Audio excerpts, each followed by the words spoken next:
साथियों नमस्कार, मैं आपका भाई बिशु यादव। साथियों, इस समय प्रदेश में एक बहुत ही ज्वलंत मुद्दा चल रहा है जो कि सरकारी शिक्षकों के ऑनलाइन अटेंडेंस का।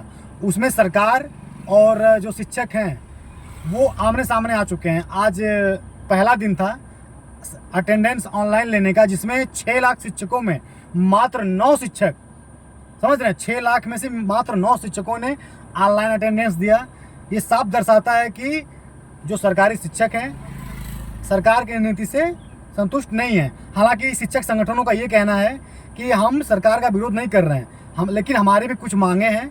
सरकार माने तो हम लोग हाजिरी तो देते हैं और इस भी नीति से हम लोगों को कोई गुरेज नहीं। उनकी मांगे ये हैं कि भाई जो 31 CL है वो दिया जाए, 15 हाफ डे लीव दिया जाए, 15 CL दिया जाए, और जिस प्रकार से हर विभागों में कैशलेस चिकित्सा की व्यवस्था है उस प्रकार से इनको भी, क्योंकि भाई शिक्षक जो होता है देश की नींव बनाता है, एक तरह से उसको यही माना जाता है। तो अगर इतना बड़ा योगदान शिक्षक का है, कोई ऊपरी कमाई नहीं। देखो, मैं खुले शब्दों में कह रहा हूँ, शिक्षक का सिर्फ सैलरी होता है, उसी में अपने परिवार को वो पालता पोसता है। तो सरकार कैशलेस चिकित्सा उनको मुहैया कराए। और चूँकि शिक्षक बहुत कॉम्प्रोमाइज़ करता है, चुनाव से लेके हर जो भी ड्यूटियाँ होती हैं सब में वो सरकार का सहयोग करता है, लेकिन सरकार शिक्षकों को हमेशा से क्या बोलते हैं, इग्नोर करते आई है। अब देखिए, OPS ओल्ड पेंशन जो स्कीम थी उसको सरकार ने हटा दिया। शिक्षक मांग करते रह गए, सारे सरकारी कर्मचारी मांग करते रह गए, लेकिन सरकार ने क्या बोलते हैं कि उन्हें इग्नोर किया। बावजूद इसके सरकार ये सब चीज़ें ला रही है, ऑनलाइन अटेंडेंस ला रही है, ये सब चीज़ें ला रही है।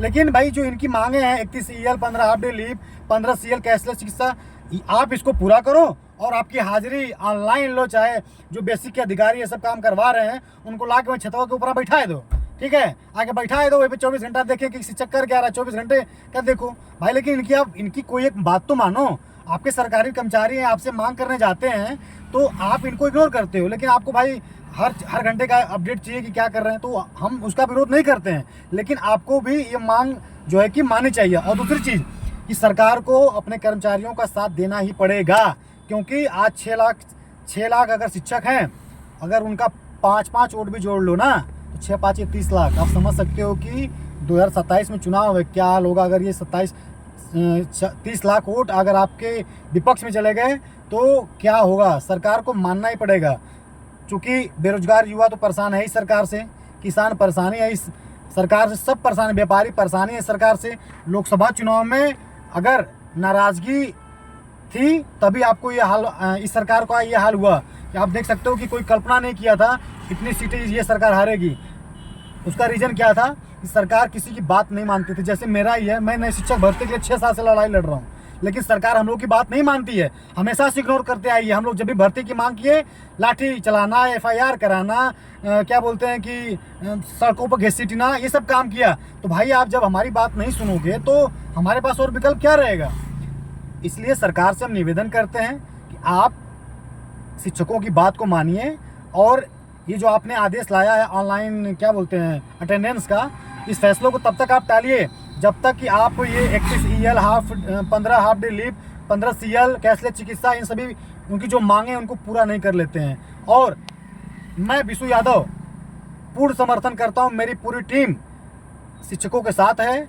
और जब भी मैं तो कहता हूं कि अगर सरकार 1 हफ्ते के अंदर इस अपने फैसले को वापस नहीं लेती है तो ज़मीनी स्तर पे संघर्ष करने के लिए आप लोग तैयार हो जाइए। मैं और मेरी पूरी टीम साथ है, क्योंकि जो भावी शिक्षक हैं, जो शिक्षक भर्ती की तैयारी कर रहे हैं, कल उनको भी ये चीज़ें फेस करनी पड़ेंगी।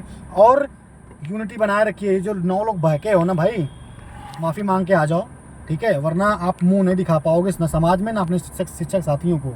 तो हम सबको एकजुट रहना है। अगर हम सब एक रहेंगे ना, चाहे शिक्षक भर्ती की तैयारी करने वाले हों, चाहे जो शिक्षक बन चुके हैं, अगर हम लोग एकजुट रहें, हमारा परिवार एकजुट रहे, तो अच्छी से अच्छी सरकार को हम लोग झुकाने का ताकत रखते हैं। और सरकार को झुकना पड़ेगा। अगर सरकार नहीं झुकेगी तो वही परिणाम होगा कि 400 का सपना देख रहे थे लोकसभा चुनाव में, क्या हालत हो गया। इससे ज़्यादा मैं कुछ नहीं बोलूँगा। बाकी बिशु यादव आपके छोटे भाई का पूर्ण समर्थन है शिक्षकों को। राम राम।